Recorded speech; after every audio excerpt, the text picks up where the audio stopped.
Como parte de nuestra serie que hemos titulado "Y no queréis venir a mí", hoy quisiera seguir compartiendo acerca de la mayordomía bíblica, como parte de esa condición que Dios ha puesto a todos, para ser sus discípulos. Amén. Y deseo dar inicio a esta enseñanza pidiéndoles que me acompañen a leer un texto que hemos estado ya compartiendo, que está en el Evangelio según San Lucas capítulo 14, verso 33. Y este texto dice así, yo quiero que ustedes entiendan que es Jesús hablando, no es ningún hombre, no es ningún apóstol, ningún discípulo de Jesús, es Jesús mismo hablando. Y Jesús dice: así pues, cualquiera de vosotros que no renuncia a todo lo que posee, no puede ser mi discípulo. Y quiero leerlo de nuevo porque esta es una condición para ser un discípulo de Jesús. Y por esta razón muchas personas no quieren venir a Él para tener vida eterna, porque no están dispuestos a renunciar a todo lo que poseen, a ser solamente mayordomos o buenos y fieles administradores. Dice: así pues, dice, cualquiera de vosotros que no renuncia a todo lo que posee, no puede ser mi discípulo. Decíamos que Jesús aquí está hablando no de venir y traer nuestros bienes a los pies de una persona para que esta persona se enriquezca y haga mal uso de estos bienes. No, estamos hablando de no solo renunciar a nuestra vida primeramente para entregársela al Señor, porque a Él le pertenece, sino que también estamos hablando de renunciar a nuestros bienes para entregárselos ¿a quién? A Dios, porque a Él le pertenecen.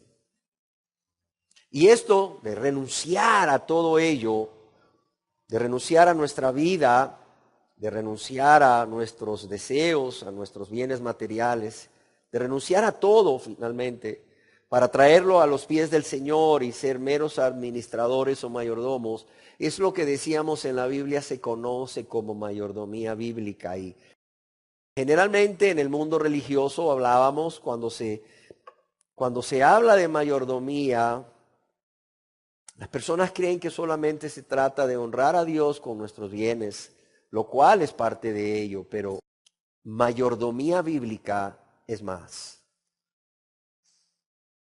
Yo quiero decirles que para Dios ser mayordomos o administradores, o el que nosotros seamos mayordomos o administradores, esto implica mucho más que traer de nuestros bienes a Dios para su honra y su gloria, para hacer misericordia, para la extensión de su reino.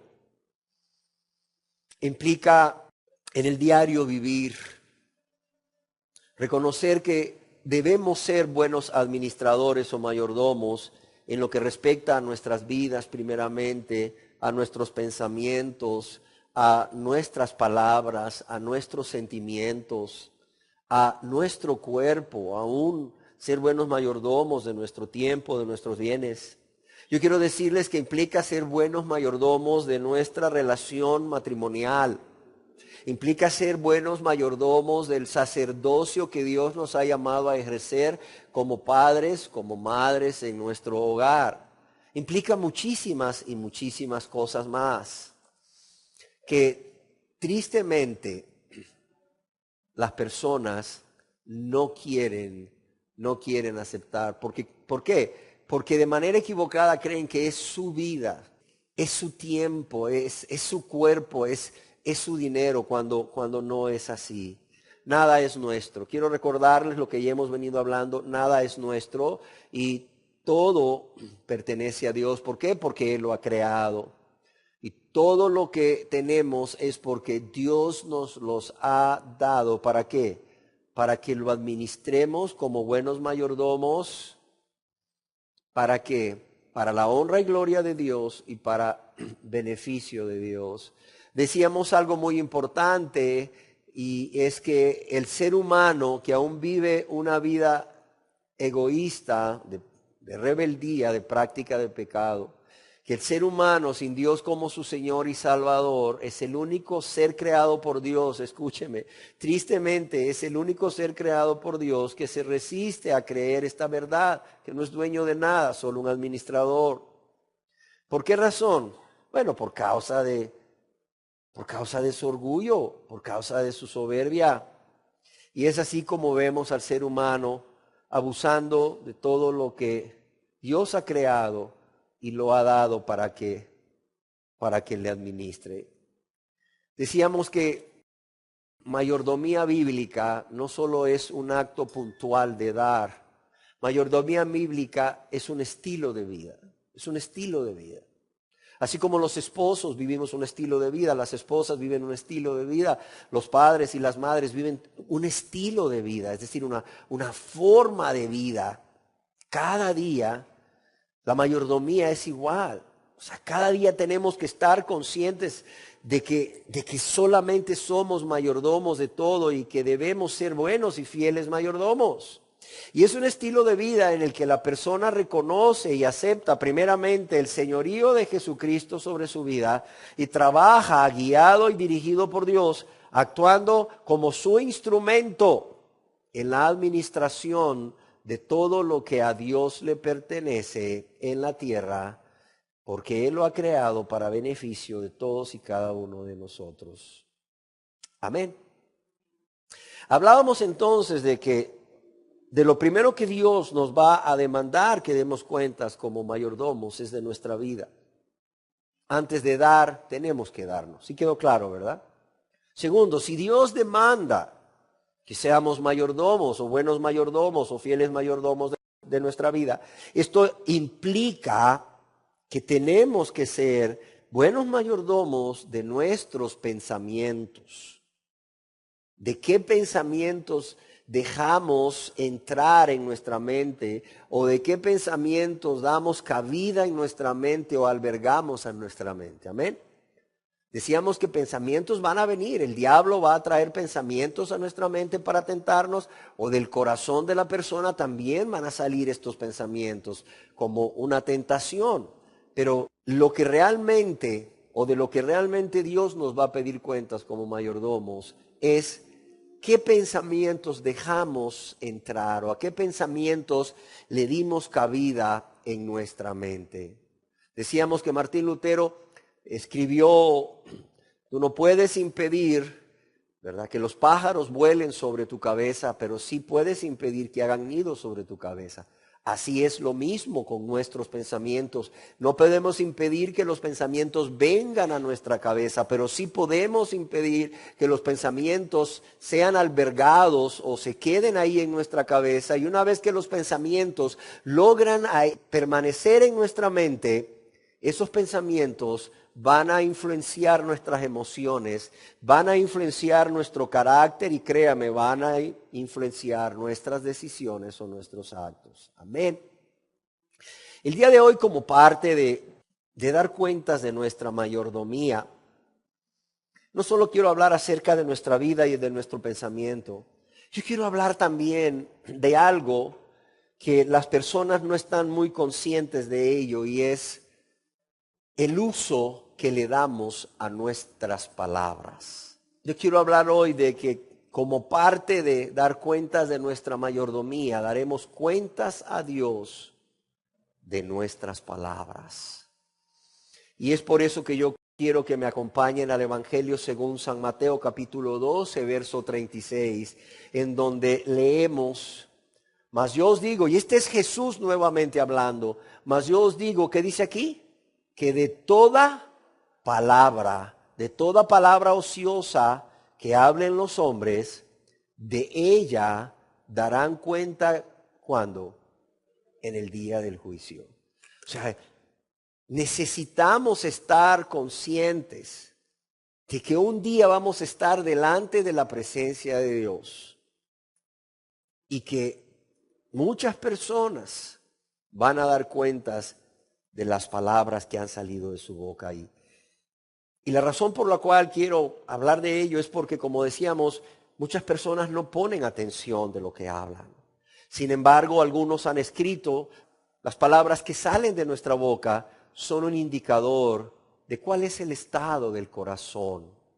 Así que las palabras que salen de nuestra boca, nuestras palabras, van a venir a reflejar a Dios y a las demás personas. O sea, cuál es el estado real de nuestro corazón. ¿Qué es lo que hay en nuestro corazón? Fue nuestro Señor Jesucristo, por cierto, quien afirmó categóricamente, para los que les gusta anotar, en el Evangelio según San Mateo, capítulo 12, verso 34, generación de víboras. ¿Cómo podéis hablar lo bueno siendo malos? ¿Por qué? Porque de la abundancia del corazón habla la boca. ¿Sí ven?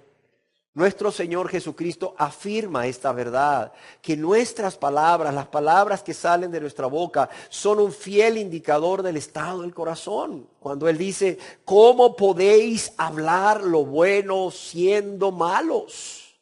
¿Por qué? Porque de la abundancia del corazón habla la boca.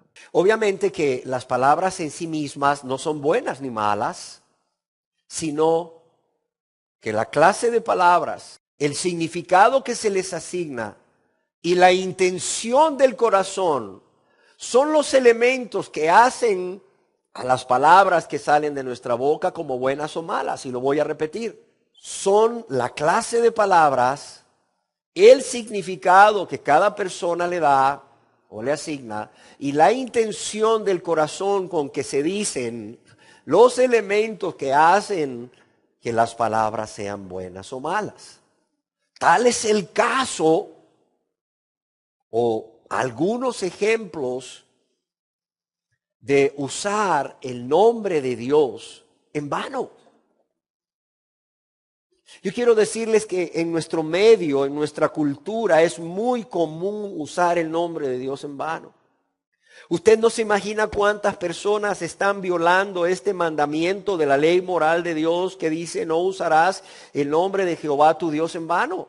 Aún personas que dicen ser cristianas están violando este mandamiento de usar el nombre de Dios en vano.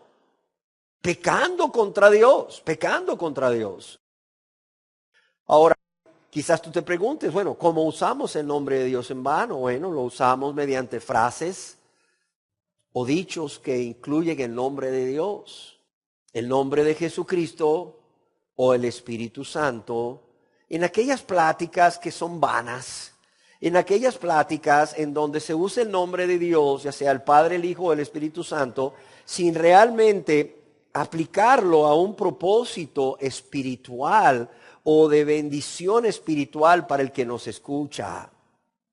Yo quiero decirle que también se usa el nombre de Dios en vano muy comúnmente, y esto es una manera muy respetuosa de hacerlo, en chistes.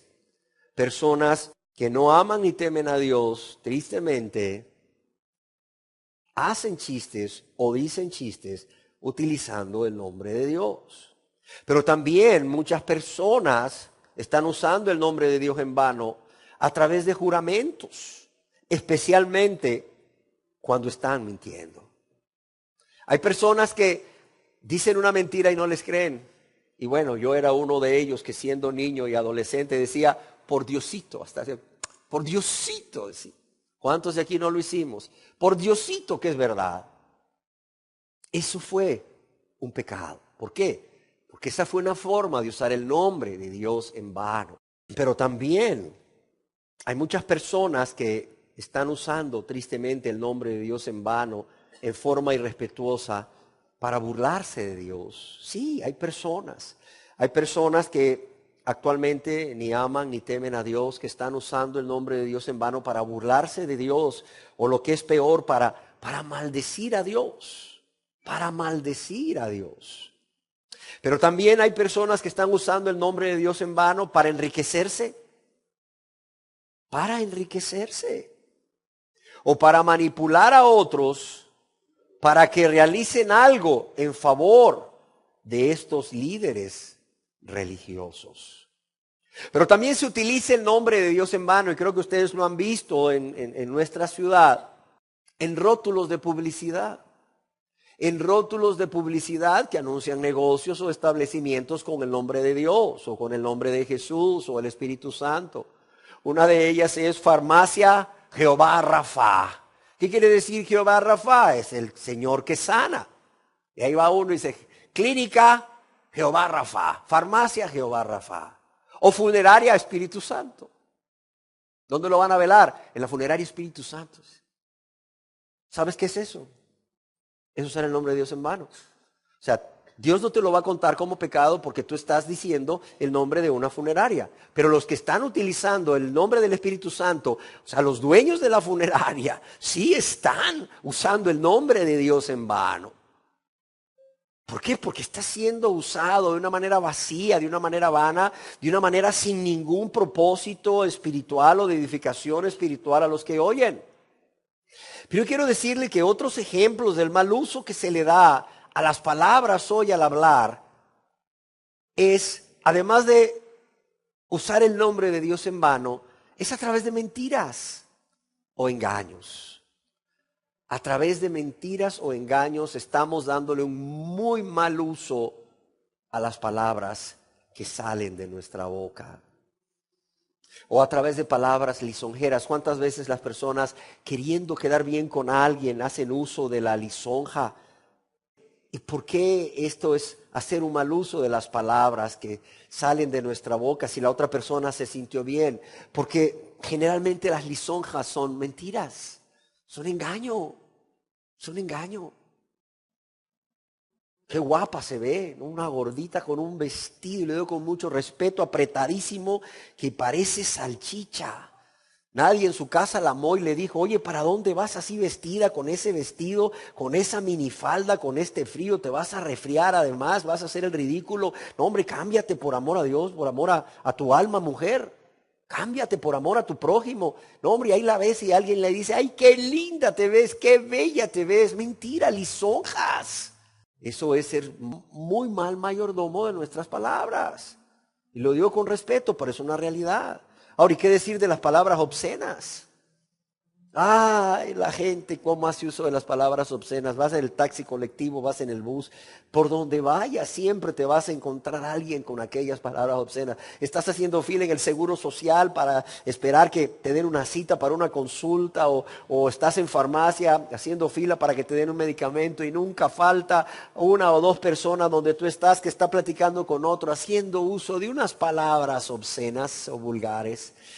Y le salen con tanta naturalidad, tristemente, mas no sabiendo que de cada palabra obscena o vulgar que sale de su boca, esta persona va a dar cuentas a Dios en el día del juicio si no se arrepiente y le suplica y le ruega perdón a Dios.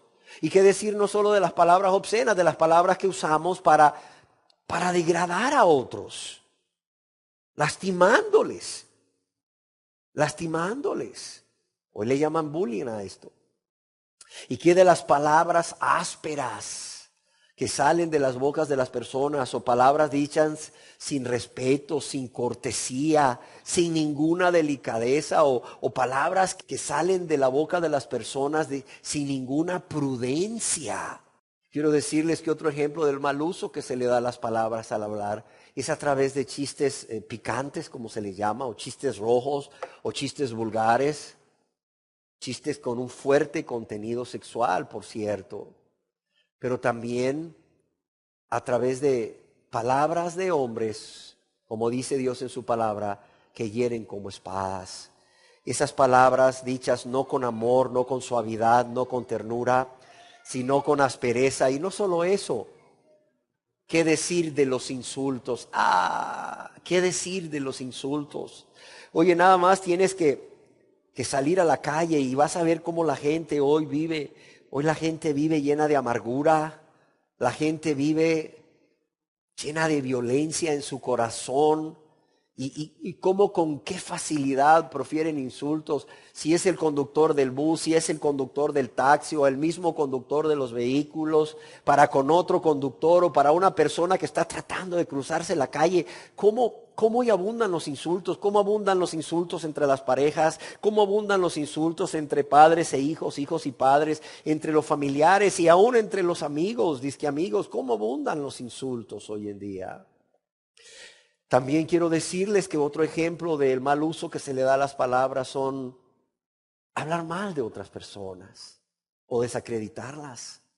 ¿Y qué de los chismes? ¿Y qué de las burlas? ¿O de las acusaciones falsas con el propósito de causar daño? Siempre una acusación falsa es con el propósito de causar daño, no deben decir a nadie.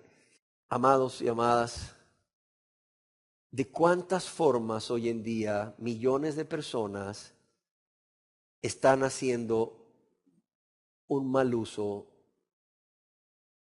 de las palabras que salen de su boca? Y están siendo malos mayordomos de las palabras que salen de su boca. Y estas personas tristemente ni siquiera están conscientes. Pero yo espero que ustedes a partir de hoy, si no lo estaban, lo empiecen a estar. Lo empiecen a estar.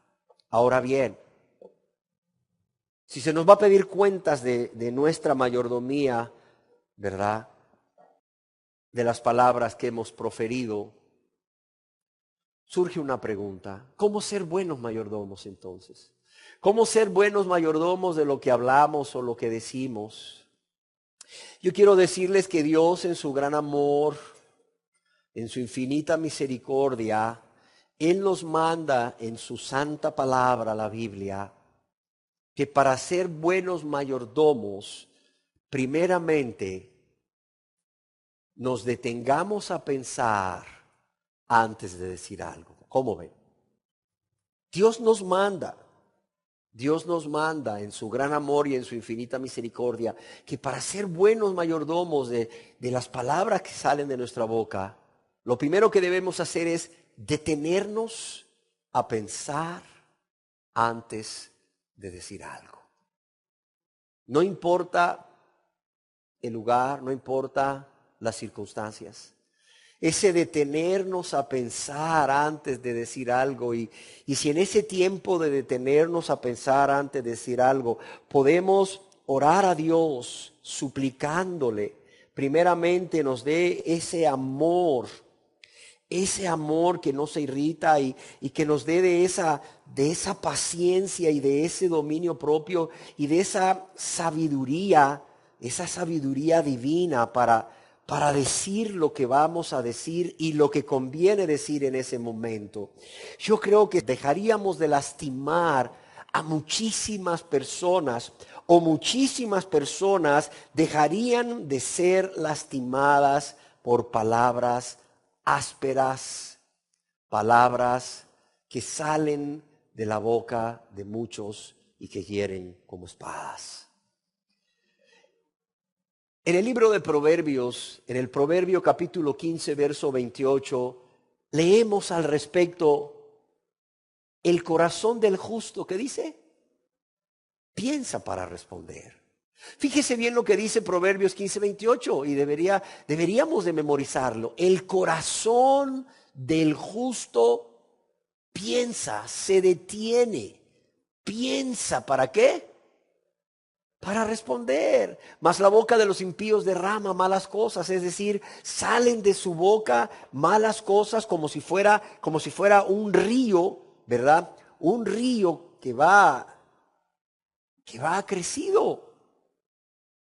Amados y amadas, la persona que realmente es cristiana y por tanto buen mayordomo de sus palabras, siempre, óigalo bien, siempre va a meditar y siempre va a pensar o reflexionar antes de hablar. Amén.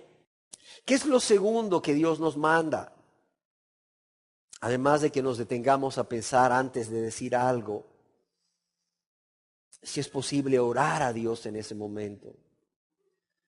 Que lo que hablamos, los dichos de nuestra boca, sean agradables al que escucha. Pero no solo sean agradables al que escucha, sino que sean agradables a Dios, que también está ahí escuchando. Si nosotros creemos que uno de los atributos de Dios es que es omnipresente y que está en todo lugar,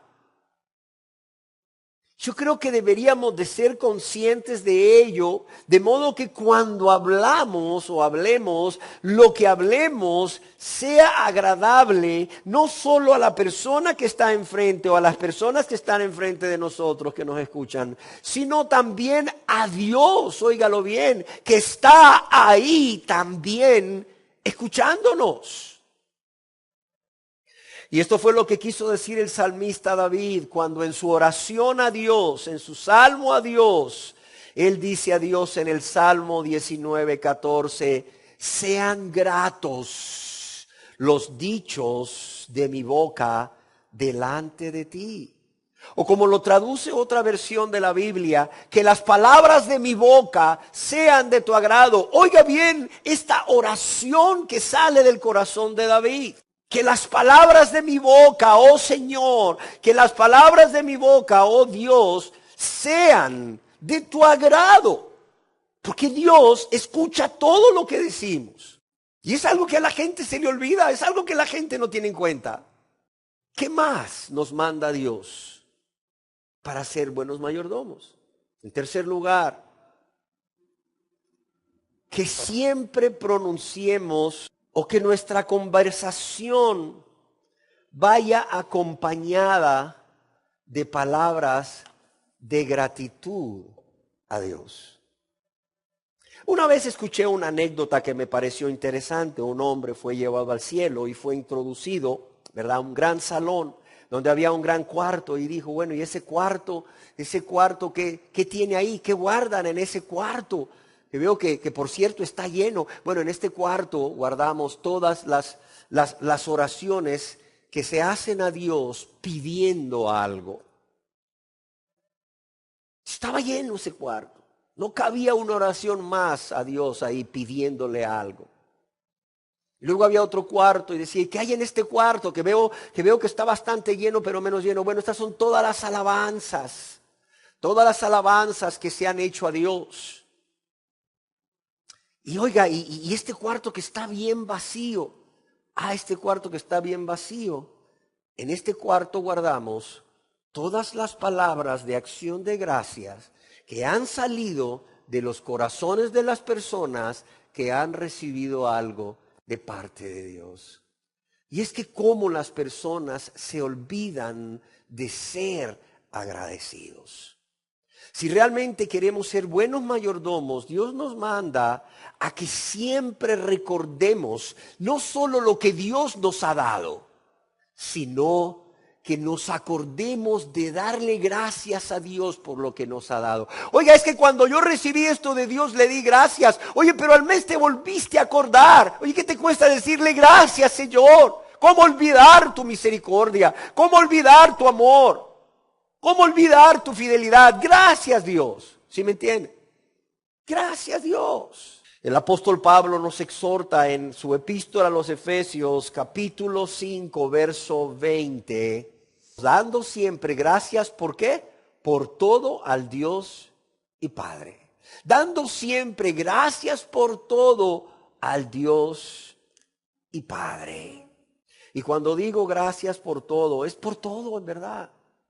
Es por todo aquello que es agradable a nuestros cinco sentidos, que es agradable a nuestra carne, todo aquello que es conforme a nuestros deseos, a nuestras metas y a nuestros planes. Pero también es darle gracias a Dios por todo aquello que no es agradable a nuestros sentidos, que no es agradable a nuestra carne y que no es conforme a nuestros deseos, metas o planes, pero es conforme a la voluntad de Dios y Dios lo ha permitido con un propósito. ¿Y ese propósito cuál es?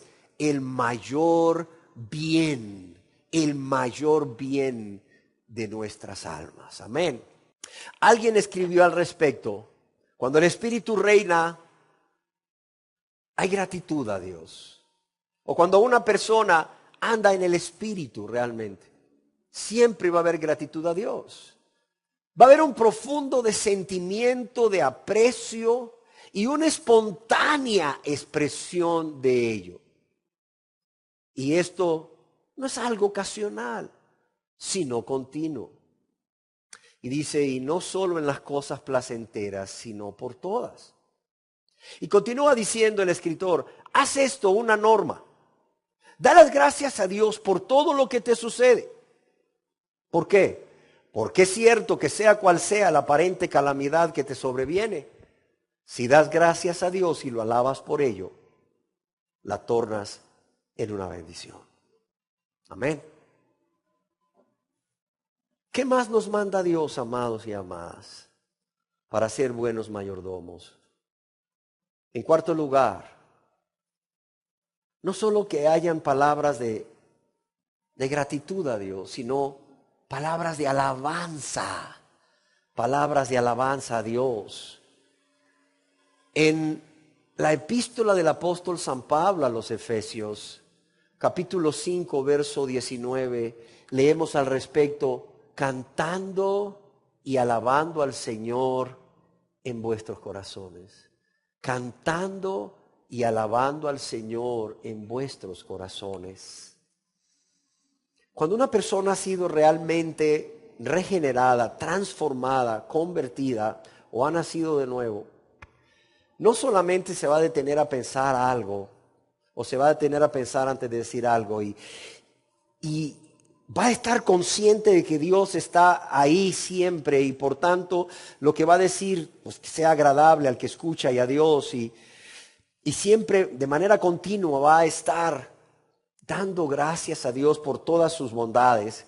Esta persona siempre va a tener palabras de alabanza a Dios, ya sea palabras de alabanza a través de un cántico o palabras de alabanza como Señor, gracias.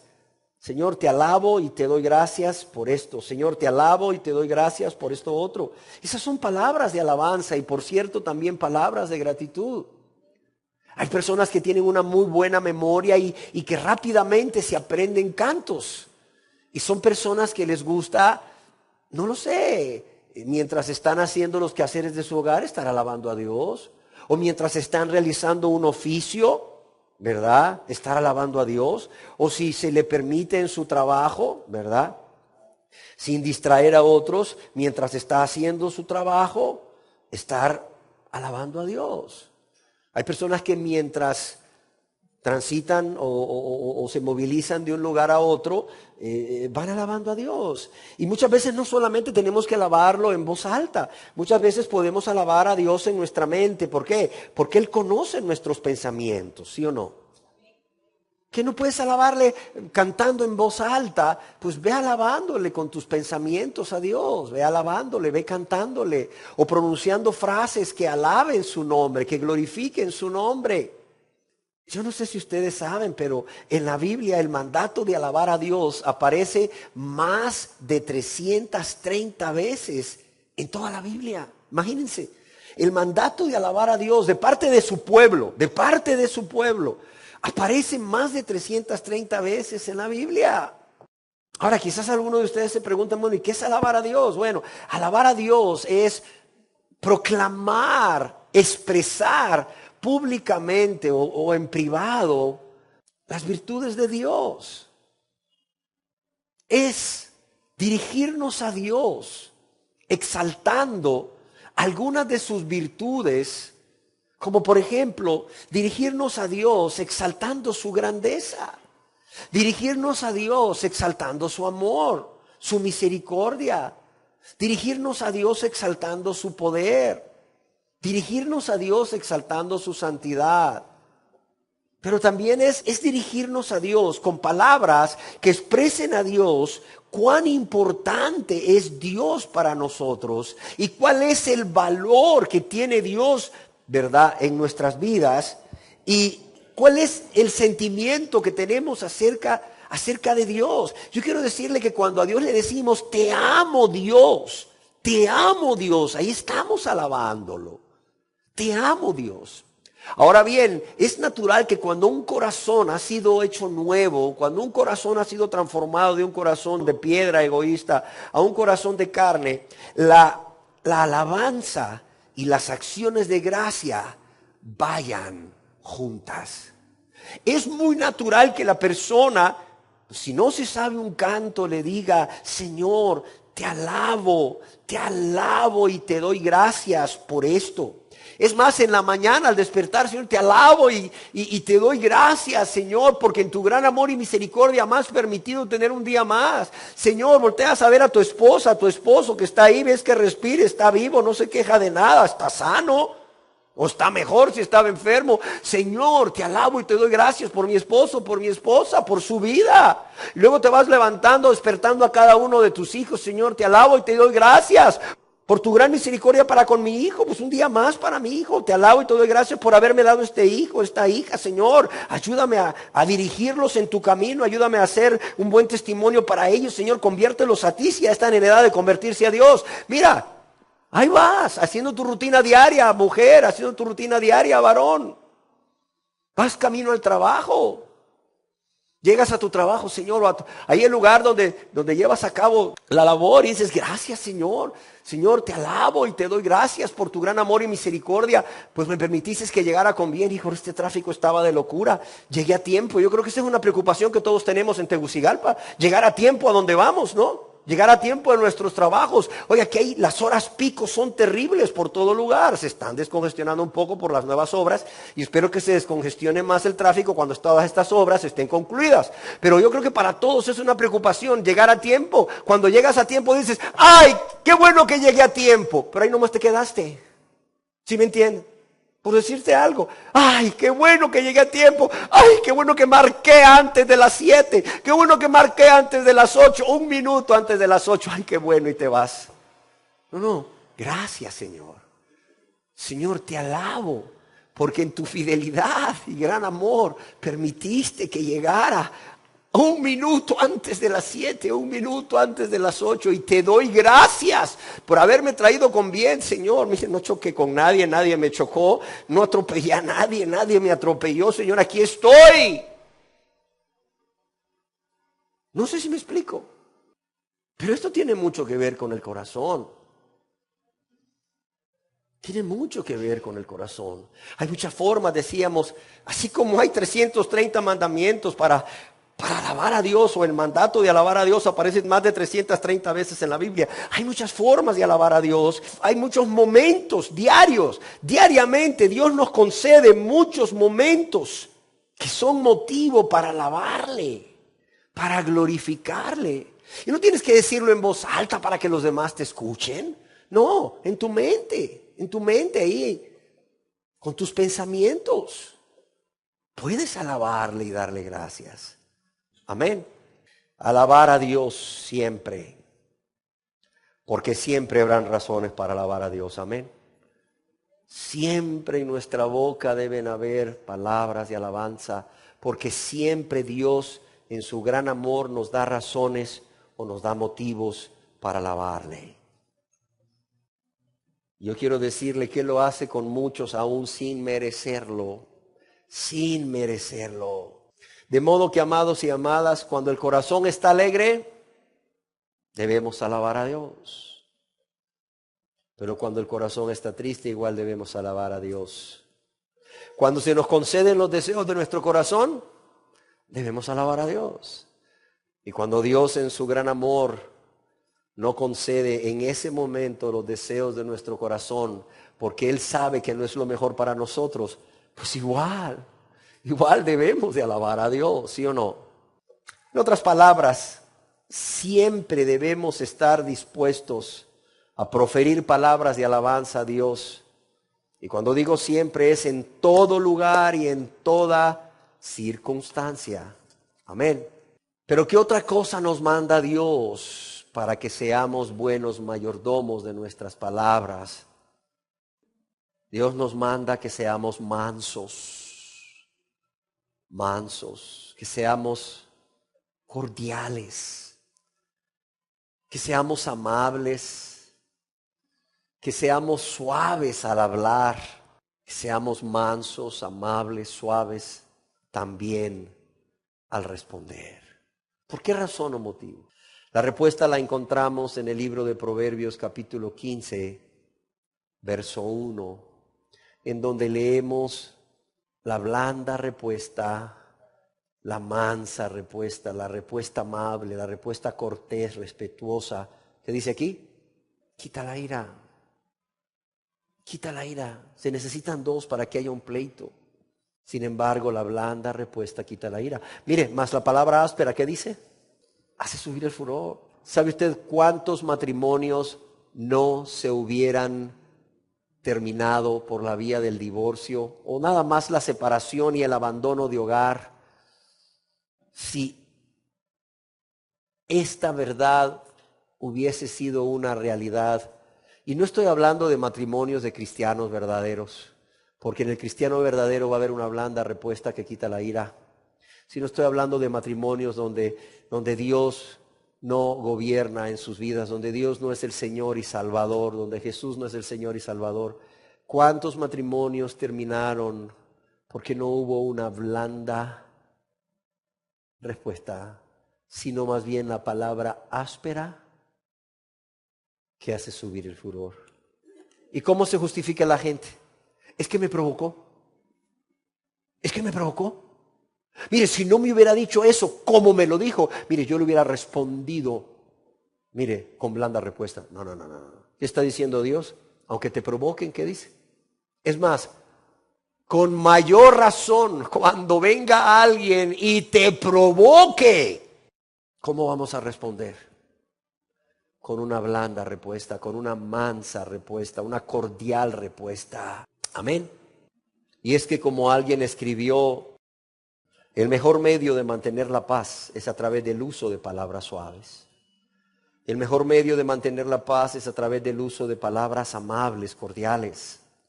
Si el furor se levanta como una tormenta amenazante, la respuesta blanda dispersa las nubes y hace salir el sol.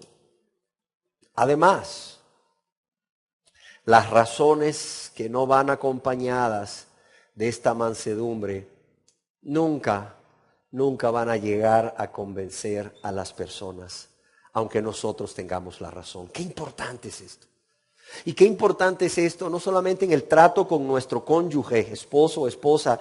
Qué importante es esto en el trato con nuestros hijos, especialmente con nuestros hijos que ya están en la adolescencia. Las razones que nosotros les demos, aunque sean las verdaderas, las correctas, si no van acompañadas de esta mansedumbre, nunca van a llegar a convencer. Nunca van a llegar a convencer. Al contrario, van a generar ira, enojo, amargura en nuestros hijos. Y van a hacer que los hijos se vayan distanciando. Y luego nos preguntamos, oiga, ¿por qué? Si trabajo, mire, pero trabajo duro, trabajo arduamente para darles todo lo que necesitan, para que no les haga falta nada, para que ellos tengan lo que yo no tuve. Pero ¿qué pasó cuando el hijo o la hija se te acercó y trató de hablar contigo y dijo algo que no te pareció y tú pensaste que estaba diciendo lo que era incorrecto? O sea, ¿cómo o en qué tono de voz trataste de hacerle entender que no era correcto lo que decía? Tus razones o las razones que le diste, ¿iban acompañadas de esta mansedumbre o iban acompañadas de palabras ásperas? Ahí está una de las razones por las cuales hoy los hijos no solo son rebeldes, sino que también están amargados y están distanciados. Pero no solo con los hijos, también en el matrimonio. Llega el marido a la casa y la mujer, hola, ¿cómo te fue? Bien. Y ahí se acabó toda la plática. ¿Y a vos cómo te fue? Bien, gracias. Se acabó todo. No hay conversación, no hay comunicación. ¿Por qué? Porque la mujer dice, ¿para qué le platico? ¿Para qué le platico si cuando digo algo que no es correcto, cómo me responde? ¿Cómo me responde? No, usted viera cómo se pone de molesto y cómo me dice las cosas bien grosero. Entonces mejor para evitar, no le digo nada. Y ahí está, ¿vas a cenar? Sí, bien, ahorita te caliento. Le pone la comida. Ahí está la señora sentada mientras lo ve comer. Ahí está él comiendo. Y ya sentada, viéndolo comer. Contemplando al santo. Ahí está. ¿Ya terminó? ¿Ya terminaste? Sí. ¿Vas a querer algo más? No. Agarra el plato y lo va a lavar y todo. Y él se va para, no sé, pues para ir para su tele probablemente. Estamos hablando de personas que no son cristianas. Qué triste, ¿verdad? Qué triste. Amados, esto es en matrimonios no cristianos. Pero también tristemente quiero decirles que también es en matrimonios y familias que dicen ser cristianas, ¿sí o no? Que asisten ahí a una organización religiosa humana o denominación y que dicen haber aceptado a Cristo como su Salvador y que aún, ¿verdad?, pues tienen privilegios en ese lugar. He conocido personas que han sido líderes en el ministerio de las familias, pero su comportamiento con sus esposas, por ejemplo, deja mucho que desear. Y esto que acabo de describir del esposo con la esposa es lo que se vive en esos hogares, entre comillas, tengo que decirlo, cristianos, porque no lo son, donde aún el varón o el esposo y la esposa forman parte o dirigen un ministerio familiar, imagínese usted. O es lo que sucede también en la relación de padres e hijos en muchas familias que nuevamente, entre comillas, dicen ser cristianas. Y digo entre comillas porque no lo son. ¿Por qué?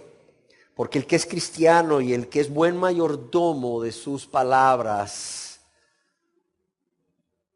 siempre con la ayuda de Dios va a procurar ser manso, ser amable, ser suave para hablar y para responder. Amén. ¿Qué más nos manda Dios para que seamos buenos mayordomos? En sexto lugar, que renunciemos a hablar mentira. Que renunciemos, oiga bien, a hablar mentira. Es increíble cuánto mentiroso anda hoy por ahí. Es increíble con cuánto mentiroso nos topamos por ahí. Por darles un ejemplo, una persona chocó a mi hija por atrás. ¡Pum! Fue su culpa. Cuando yo hablo con él en ese momento, pues para no llamar a tránsito y la aseguradora y todo el rollo, ¿verdad? El hombre me dice, no se preocupe, señor, es un hombre ya de 50 y pico de años, yo trabajo en tal lugar, su hija ya tiene, ¿verdad?, ahí una foto de mi identidad y ya, etcétera, etcétera, etcétera. Ya le di mi teléfono. Ah, y por cierto, me dijo, voy a la iglesia. Así me dijo, voy a la iglesia, me dijo. Ah, le digo, ¿usted es cristiano? Le dije yo. Sí, me dijo, soy cristiano. Le dije, ¿sabe qué? Por eso que me acaba de decir, ¿le voy a creer? Le voy a creer. Han pasado 2 meses y el hombre no ha pagado nada. ¿Cómo ven? Y va a la iglesia. Y su carta, su tarjeta de presentación es, soy cristiano, créame, soy cristiano. Y yo siendo benigno le creí. ¿Cómo ve? ¿Sabe qué dice Dios en Colosenses capítulo 3, verso 9? Colosenses capítulo 3, verso 9 dice, ¿qué dice aquí? Lea conmigo. No mintáis los unos a los otros, habiéndoos despojados del viejo hombre con sus hechos. Mire lo que dice. No mintáis los unos a los otros. Si queremos dar buenas cuentas de nuestra mayordomía, la mentira debe de estar erradicada en nuestras vidas. ¿Y cómo se miente? Hay diferentes formas de mentir. Por ejemplo, una de ellas, la más común, es diciendo lo opuesto a lo que es verdad. La segunda, diciendo verdades pero a medias, es una mentira. Una verdad a medias es una mentira. Otra forma de mentir, y esto le gusta a muchos, es exagerando lo que alguien dijo o exagerando los hechos. Ah, el exagerar. Pero también una forma de mentir es callar intencionalmente para ocultar la verdad. Otra forma de mentir es dar falsa información o dar falso testimonio acerca de alguien o de un hecho sucedido. Pero también mentir es no cumplir las promesas. Ojo, mentir es no cumplir las promesas que se le hacen a Dios y se le hacen a las personas. Pero cuidado, también mentir es traicionar la confianza que se ha depositado en una persona. No, mentir no solamente es decir lo opuesto a lo que es verdad. Fíjese, todo lo que es mentir. Aún no cumplir promesas hechas a Dios y al prójimo. Y traicionar la confianza que se ha depositado en una persona. Pero también mentir es dar una falsa impresión. ¿Cuánta gente va a conocer a alguien y por lo primero que se preocupa es por dar una falsa impresión? o una impresión de lo que realmente esta persona no es, o una impresión de lo que no es capaz de hacer o no está capacitado para hacer. Pero no importa, por ejemplo, si es una entrevista de trabajo, lo importante es conseguir el trabajo. Allá después veo cómo me las ingenio para sacar adelante el trabajo, pero yo tengo que dar, dice la persona, tengo que dar esa impresión de que lo sé, de que lo puedo hacer, cuando es una falsa impresión. Pero también está cuando se va a iniciar una relación de amistad. Y ese no ser lo que realmente somos, ¿verdad? Para dar una mejor impresión, es dar una falsa impresión. Y esto realmente es mentir y es pecado. Amén. Bueno, veo que hay jóvenes en medio de nosotros. Copiar en los exámenes es mentir. Es mentir. Dame la chepia. Oye, la pregunta número 5. Dale a las 5. ¿Sabes qué? Pedir la chepia, copiar en los exámenes es mentir. Pero también hay otra forma de mentir, copiar las tareas. Hay un alumno o una alumna que se acostó a las 11 de la noche haciendo sus tareas. Terminó los 50 ejercicios de álgebra, terminó las 40 preguntas de filosofía a las 11 de la noche. Y al día siguiente, media hora antes de la clase o en el recreo, llega el compañerito y le dice, ¿hiciste la tarea de álgebra? Sí, préstamela. Y aquel a toda carrera en 30 minutos, bum, bum, bum, bum, bum, escribió los 30 ejercicios, así nada más, ¿verdad? Lo que le tocó 4 horas o 3 horas a la otra persona, lo hizo en 20 minutos, bam. Esa es mentira, ese es copiar tareas. Además es no aprender, es engañarse a sí mismos, es no aprender. Pero en su egoísmo, buscando su comodidad y guiados o gobernados por la ley del mínimo esfuerzo, vienen y copian las tareas. Queridos jóvenes, no estás haciéndole un bien a ese compañero tuyo, no estás haciéndole un bien a ese amiguito o esa amiguita. Al contrario, le estás haciendo un mal si le dices valientemente, ¿sabes qué? No te lo voy a dar porque te estoy haciendo un daño en lugar de hacerte un bien.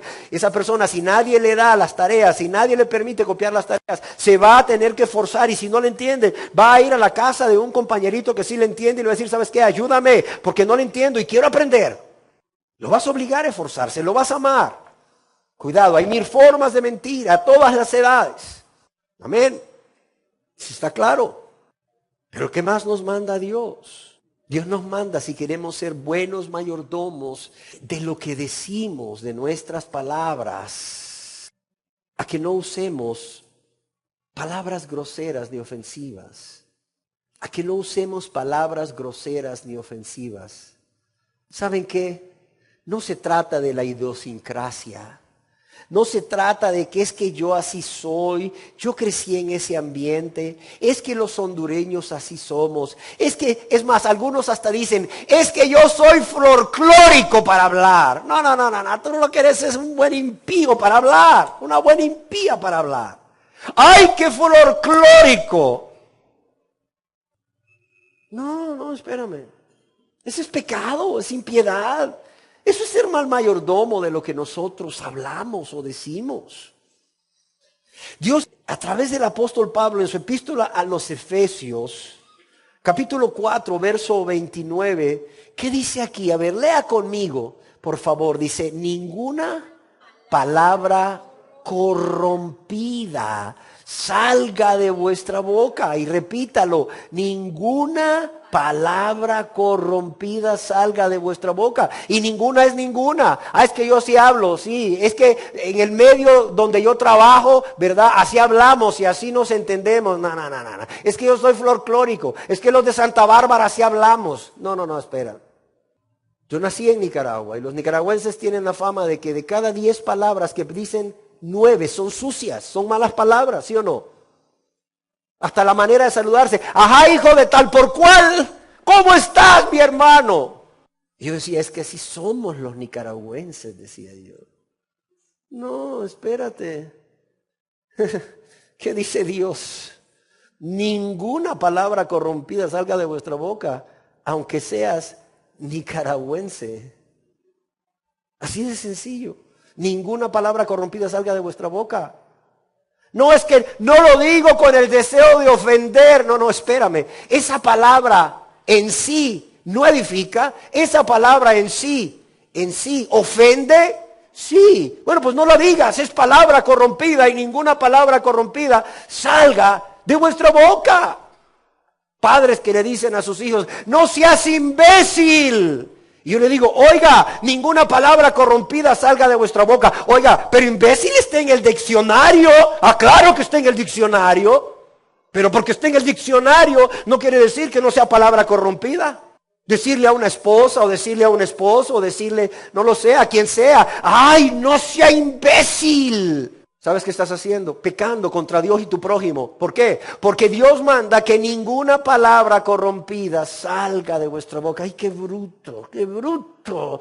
¡Ay, yo no sé qué voy a hacer contigo! Si es que sos tan bruto, tan bruta. ¡Ah, es increíble! Ninguna palabra corrompida salga de vuestra boca, sino la que sea buena, ¿para qué? Para la necesaria edificación. ¿A fin de qué? De dar gracia a los oyentes, a fin de que los oyentes reciban un trato amable, quiere decir, un trato cordial. En otras palabras, a fin de que los oyentes se sientan bien cuando te escuchan. Así de sencillo. Una versión de la Biblia traduce este verso, no empleen un lenguaje grosero ni ofensivo. Que todo lo que digan, dice, sea bueno. Que todo lo que digan sea útil, a fin de que sus palabras resulten de estímulo para quienes las oigan. Fíjese bien cómo otra versión de la Biblia traduce Efesios 4:29. No empleen un lenguaje grosero ni ofensivo. Que todo lo que digan sea bueno y útil, a fin de que sus palabras resulten de estímulo para quienes las oigan. Todo aquel que ha estado usando este lenguaje grosero y ofensivo, esta persona ha estado pecando contra Dios y contra su prójimo y está siendo cuidado un muy mal mayordomo o está ejerciendo una muy mala mayordomía de las palabras que salen de su boca. Amén. Yo quiero decirles que las palabras corrompidas no solo son aquellas palabras que producen un daño a la persona, una ofensa, que no edifican ni estimulan a la persona. No solo no son palabras que no son gratas, que no son dichas con amabilidad, que hacen sentir bien a las personas. Yo quiero decirle que las palabras corrompidas muchas veces puede ser el usar textos de la Biblia fuera de contexto. Óigalo bien, es usar textos de la Biblia fuera de contexto para enseñarlos a otros y así llevarlos por el camino de la perdición. O también es usar textos de la Biblia fuera de contexto, ¿para qué? Para hacer mercadería de las almas con palabras, ¿qué? Fingidas. Como bien nos advierte Dios a través del apóstol, y harán mercadería de vosotros con palabras fingidas, palabras corrompidas. Amén. Me encanta lo que Alan Clark escribió. Alan Clark, un hombre de Dios allá de Inglaterra por 1700, dice, esta afirmación del apóstol Pablo podría entenderse de la siguiente manera: vuestra conversación sea pura, sea sabia, sea santa, para que sea un medio para comunicar gracia, edificación, bendición, paz, o una influencia divina a los que oyen. O bien, dice, que esas palabras sean de tal condición o naturaleza que sean aceptables o agradables a los oyentes. Amén. En octavo lugar, ¿qué nos manda Dios para que seamos buenos mayordomos de lo que decimos o hablamos? ¿Saben qué nos manda? Que hagamos todo sin quejas ni contiendas. Que hagamos todo sin quejas ni contiendas. Acompáñenme a Filipenses capítulo 2, verso 14. Dice, haced todo sin ¿qué? Sin murmuraciones y contiendas. Comienzo con los jóvenes. Qué frecuente es hacer esto. Ay, ven para acá, hijo, ven para acá, hijo, ordena tu cuarto, ordena esa mesa donde hiciste las tareas, mira, pon la mochila en tu lugar. Oye, mira, te quitaste el uniforme, ponlo en su lugar. Oye, ay, mamá, sí, ya voy, mamá, ya, siempre lo mismo. Pero no solo los jóvenes, también los adultos. ¿Sabes? El joven que crece murmurando va a ser un adulto que vive murmurando, no se te olvide. Si de joven viviste quejándote siempre, de adulto vas a ser una persona que vive quejándote. Hay personas que, ¿cómo está? Ay, viera. Ay, si le contara. Te lanzan un rosario. ¿Sí me entienden? Nunca están bien. Se quejan por lo que son, se quejan por lo que tienen, se quejan si tienen trabajo, por lo que hay que hacer en su trabajo, se quejan si no tienen trabajo, se quejan si tienen marido por la clase de marido, se quejan si están solteros o solteras si no tienen marido, se quejan por los hijos, se quejan si no tienen hijos. Híjole, hermano. Se quejan si son de piel trigueña y si se quejan de si son de piel blanca. Dice Dios, Dios mío. Yo creo que uno de los cuartos de aquella anécdota que les conté, en donde habían aquellos cuartos de las peticiones y alabanzas y las acciones de gracia, yo creo que también debió haber habido un cuarto de quejas, pero eso no me lo enseñaron ahí en la anécdota, que era el más grande de todos, quizás y el que más lleno estaba. ¡Qué triste! Una versión de la Biblia traduce Filipenses 2:14, hagan todo sin quejarse y sin discutir. Me decía un primo, ¿sabes qué? Yo estoy a favor de los que están en contra, pero en contra de los que están a favor. En México les llaman contreras, ¿verdad? Híjole. Todos lo discuten, siempre tienen una queja, siempre discuten lo que se les dice. ¿Y saben cuál es el problema?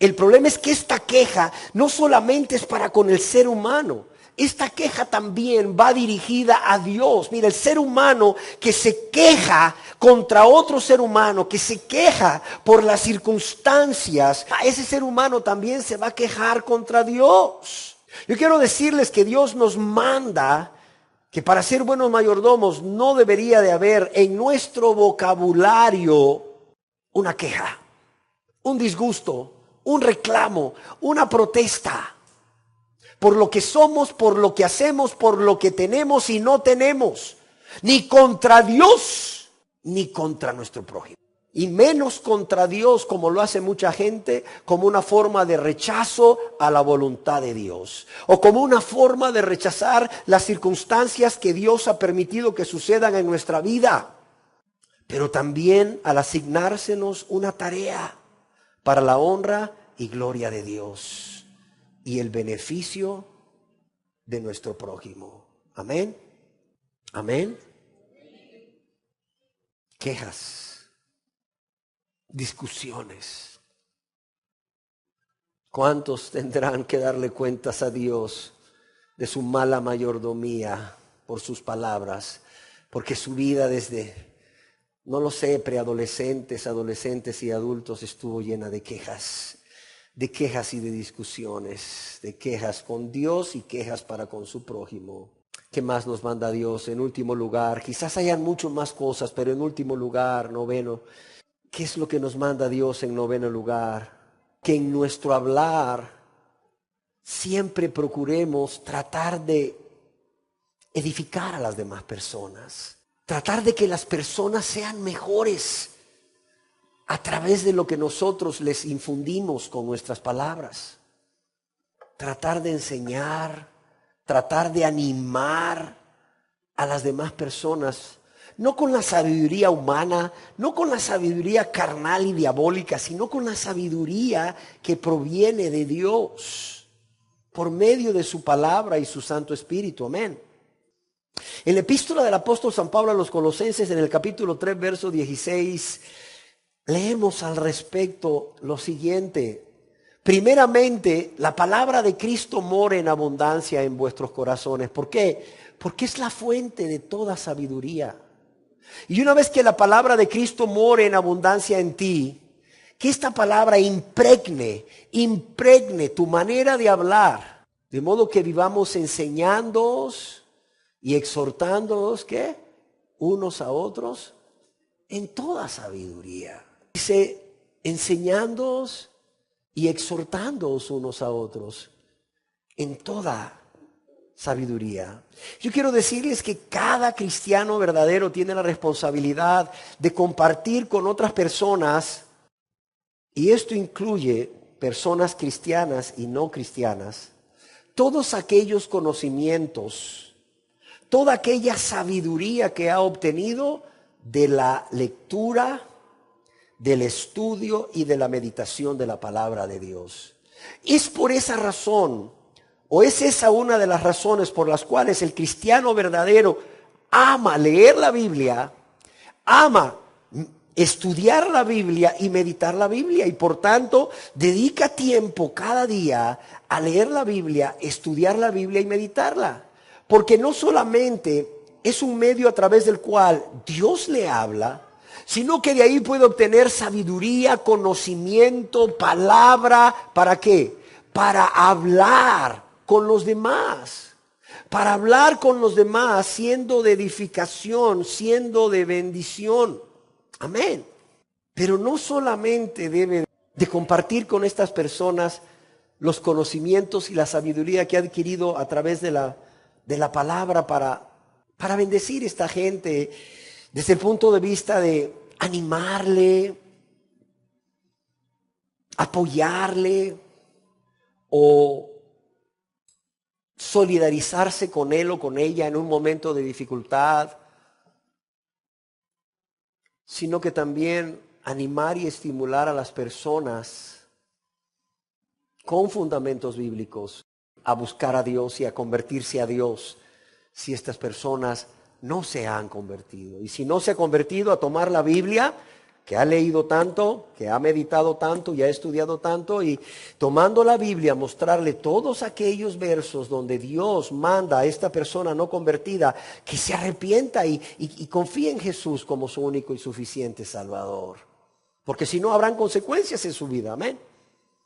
Pero si con el que se encuentra es una persona cristiana, bueno, pues está viviendo X o Y circunstancia, pues deberá con la Biblia, por la lectura, meditación y estudio de la palabra, poderle citar textos de la Biblia que le den ánimo o que le muestren la fidelidad de Dios, la misericordia de Dios, y de esa manera esta persona se sienta confortada y se sienta animada y estimulada a seguir adelante, no importando lo que esté viviendo. ¿Sí me entiende? Es por esa razón que en Colosenses capítulo 4, verso 6, se nos exhorta o se nos anima a ¿qué? A que nuestra palabra, dice, sea vuestra palabra, ¿cómo dice aquí? Siempre. Sea vuestra palabra siempre. Así como se nos dice, ninguna palabra corrompida salga de vuestra boca, ninguna. También se nos exhorta a que sea nuestra palabra, ¿cuándo? Siempre. Allá se dice ninguna vez, aquí se nos dice siempre. Sea con gracia, sazonada con sal. ¿Para qué? Para que sepáis cómo deber responder a cada uno. ¿Y qué es esto de palabras dichas llenas de gracia? Esto es importante. Son palabras dichas en primer lugar con un propósito, y este propósito debe de ser el de bendecir, animar, edificar a los que nos escuchan. Sean estas personas que viven practicando el pecado en sus vidas, alejados de Dios, o sean cristianos verdaderos. De nuestro Señor y Salvador Jesucristo en su ministerio terrenal, en el Evangelio según San Lucas, capítulo 4, verso 22. ¿Qué dice el verso 22? Dice, y todos daban buen testimonio de él, y estaban maravillados ¿de qué? De las palabras ¿de qué? De gracia que salían de su boca.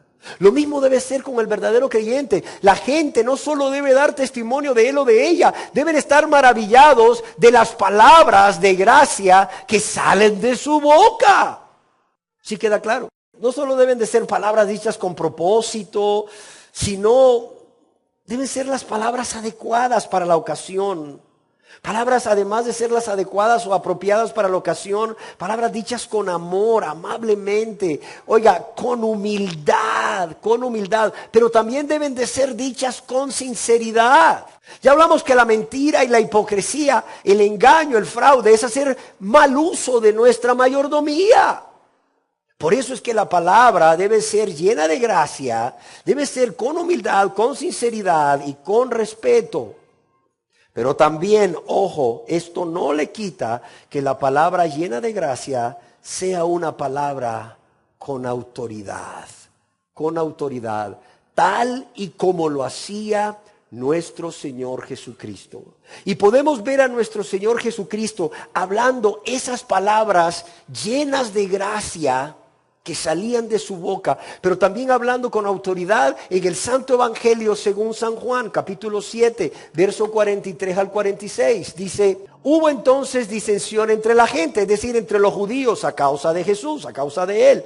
Y algunos de ellos querían prenderle, es decir, arrestarle, pero ninguno le echó mano. ¿Y qué sucedió? Los alguaciles, los guardias del templo, vinieron a los principales sacerdotes y a los fariseos. Y estos les dijeron a los alguaciles, ¿por qué no le habéis traído? Oye, ¿qué pasó? Los mandamos a arrestar a Jesús y vienen con las manos vacías. ¿Por qué no lo trajeron? Y mira qué respondieron los alguaciles. Jamás hombre alguno ha hablado como este hombre. Primeramente se nos dice que palabras llenas de gracia salían de su boca. Pero mira, salían con autoridad. ¿Qué dijeron los alguaciles? Jamás hombre alguno ha hablado como este hombre. ¿Por qué? Porque hablaba con gracia, pero con autoridad. Pero también estas palabras llenas de gracia deben de ser palabras que reflejen la gracia de Dios en la vida del que la habla. Para esto la persona tiene que ser convertida definitivamente. Si no, ¿cómo sus palabras van a reflejar la gracia de Dios si no ha recibido el favor de Dios, la gracia de Dios de la salvación? Amén. Ahora bien, dice que sean nuestras palabras llenas de gracia, sazonadas con sal. ¿Qué quiere decir sazonadas con sal? Lo que es para edificación, pues, lo que es para beneficio, lo que es para provecho de las personas, tanto en lo secular como en lo espiritual. Amén.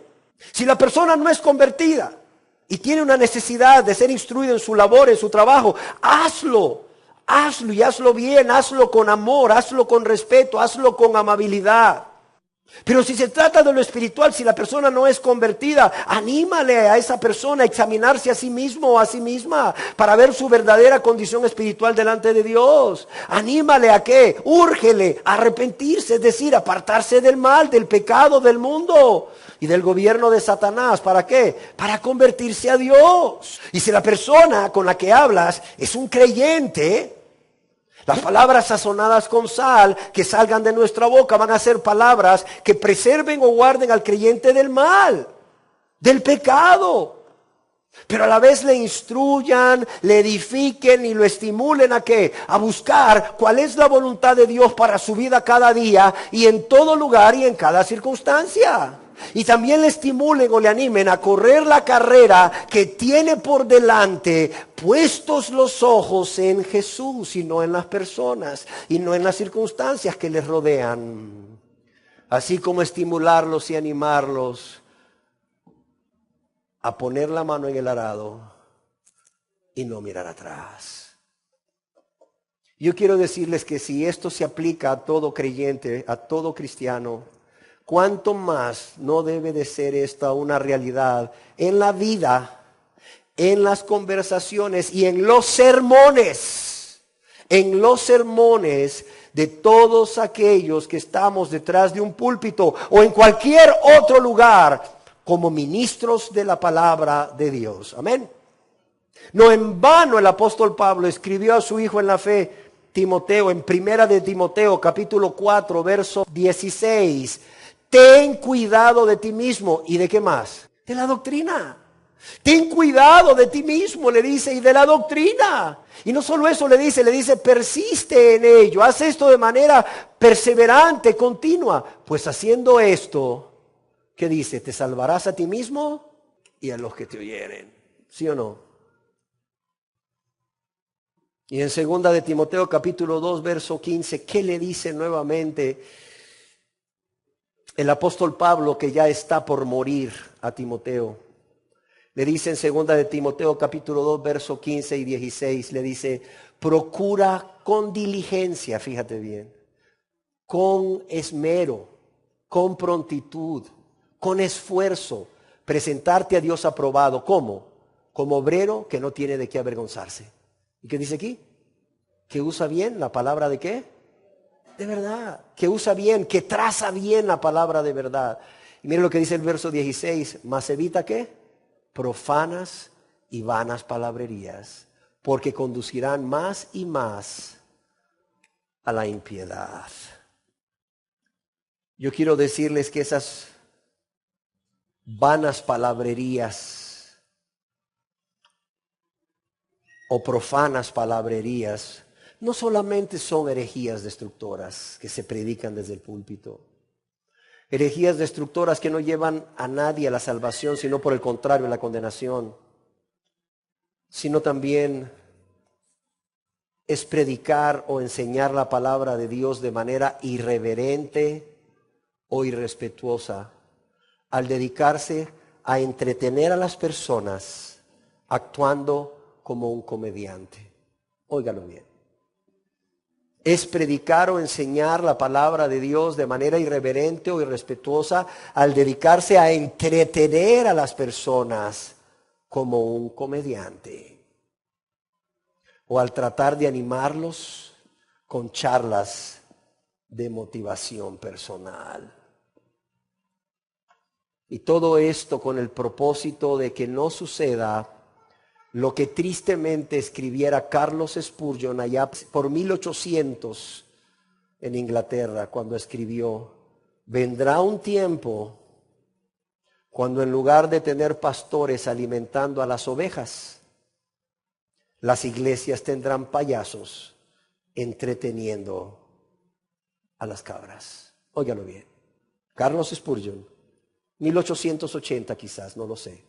Vendrá un tiempo cuando en lugar de tener pastores alimentando a las ovejas, la iglesia tendrá payasos entreteniendo las cabras. Amados y amadas, en vista de que Dios es omnisciente y Él sabe toda palabra, Él conoce toda palabra que sale de nuestra boca. Como diría el salmista en el Salmo capítulo 139, verso 4, sabes lo que voy a decir incluso antes de que lo diga, o aún antes de que haya palabra en mi boca. He aquí, oh Señor, tú ya la sabes. Si Dios es omnisciente, amados y amadas, y vamos a dar cuentas a Dios de nuestra mala mayordomía de parte de Dios. Y en Mateo capítulo 12, verso 36 y 37, se nos dice que vamos a recibir el justo castigo por ello.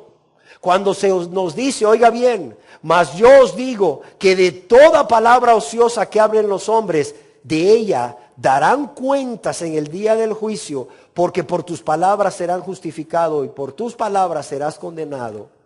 Yo quiero pedirte no solo que examines cuál ha sido tu manera de hablar, cuál ha sido tu forma de hablar, desde que tienes, no lo sé, 11, 12 años para acá. Haz un poco de esfuerzo, es importante.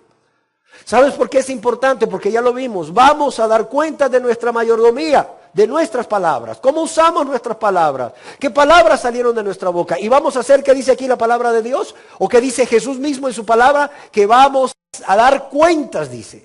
Vamos a dar cuentas de toda palabra ociosa que hayamos hablado. ¿Cuándo? En el día del juicio. Y termino con una pregunta.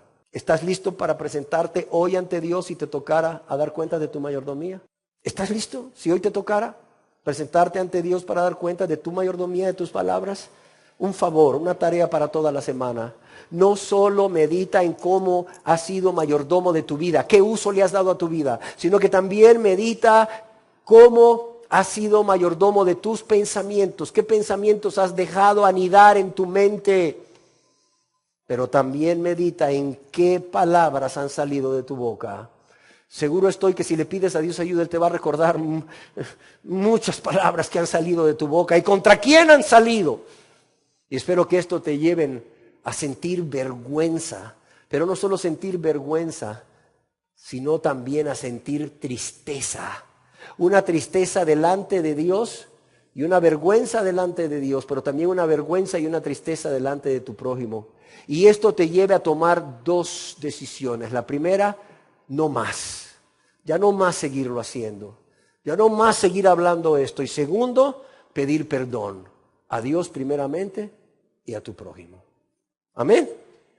No solo quiero que medites cuál es el uso que le has dado a tu vida a lo largo de estos años y qué con respecto a tus pensamientos y con respecto a tus palabras, sino que en particular con respecto a tus palabras, al mostrarte Dios las palabras que han salido de tu boca, que muchas veces son como en las caricaturas, ¿verdad? Arañitas, culebritas, etcétera, etcétera, etcétera, ¿verdad? Tú puedas sentir vergüenza ante Dios y tu prójimo y pidas perdón a Dios y a tu prójimo. Amén. Demos gracias a Dios. Señor, te damos gracias por instruirnos como siempre, por tomarnos de la mano y llevarnos por ese camino, Señor, que nos lleva al perdón a través de ese arrepentimiento sincero, pero sobre todas las cosas, esa fe en Jesús. Señor, gracias por enseñarnos de qué somos responsables ante ti, Señor. Antes de que tú nos pidas cuentas, para que hoy, ahora, Señor, en esta vida, en esta tierra, podamos cambiar el rumbo, no solo de nuestras vidas, sino que podamos cambiar con tu ayuda nuestra manera de pensar y nuestra manera de hablar. Te lo suplicamos en el nombre de Jesús. Amén.